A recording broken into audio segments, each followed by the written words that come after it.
Hello, my name's Chana Harvey. I go to Aspen University. This is my Module 8 in Psychology and Addiction. And we did a case study on Glennon Doyle. Glennon Doyle is a woman who has experienced addiction through alcoholism, drug use, and bulimia. Glennon expresses herself as being someone who is overly sensitive, which then created her addiction. Glennon described her 8-year-old self as feeling awkward and not living up to the standards that she has seen of other girls in her school. Because Glennon could not express herself, she pretended she was fine. At 8 years old, Glennon pretended that she was fine, leading her to feeling numb and lying to herself, which also then led to her alcoholism.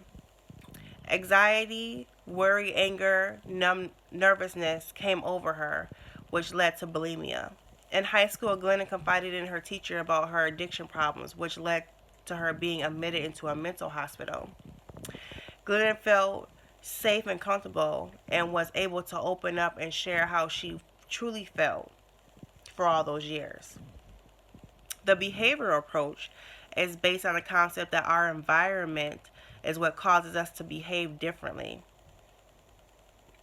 And I think that in Glennon's case, that her being surrounded by people in her school, such as her peers, also her family members, that they were betraying themselves as people that were fine. No one would talk about how they truly felt, which then led to her shutdown of her own feelings. And the behavioral approach, it is said that behavior can be observed in terms of responses to certain stimuli. For example, if you ask someone, "How are you?"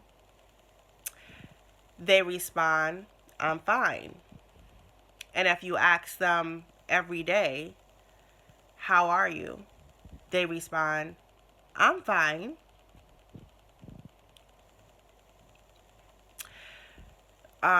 In return, the other person is going to think that the proper response to the question, "How are you?" is, "I'm fine," instead of expressing how they truly feel.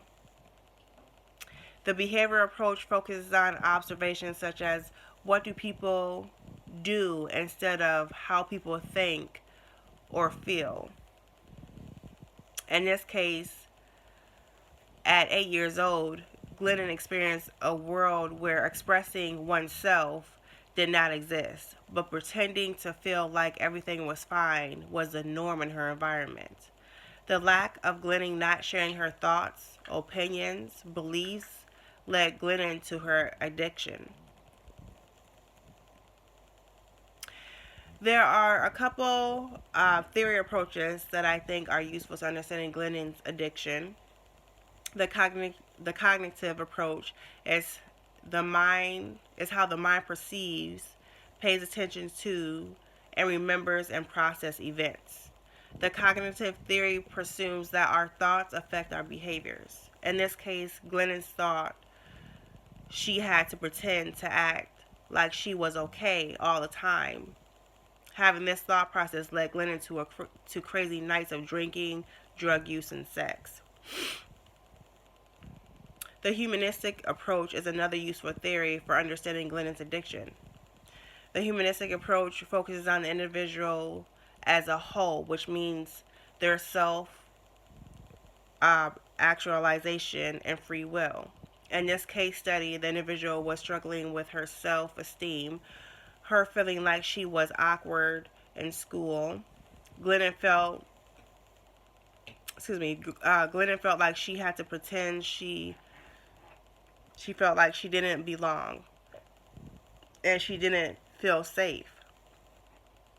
Glennon had no free will. She felt like she was controlled and trapped by how she thought the people around her acted and perceived themselves to be. Psychodynamic is an approach that controls a person's emotions, behaviors, and feelings, and how these feelings and behaviors might relate to a person's early childhood experiences. In this case, in this case study, Glennon was 8 when she started to have feelings of weariness, anxiety, and anger. Glennon also started drinking and using drugs at this age. This approach goes deep into the person's childhood to uncover why and how these feelings and addictions have occurred, and how they can overcome by dealing with the issues they had as a child. I think all the approaches are useful in understanding Glennon's addiction. With this case study, I would definitely first start with psychodynamic approach and try to get an understanding of her childhood and how she felt before she started school leading up to her first day of school, and get a little background about her family. I would then proceed to the behavior approach, learning about her environment and how her environment changed or remained the same throughout her years of addiction. I would then take the humanistic approach and look at her whole situation and start to focus more on her self esteem and goals. Not all addictions are the same. And I do believe that I would definitely look for and use some outside referrals, such as if I only specialized in drug use or substance abuse, I would refer her to a specialist that specializes in bulimia. I'd like to thank you for listening to my YouTube channel. Bye.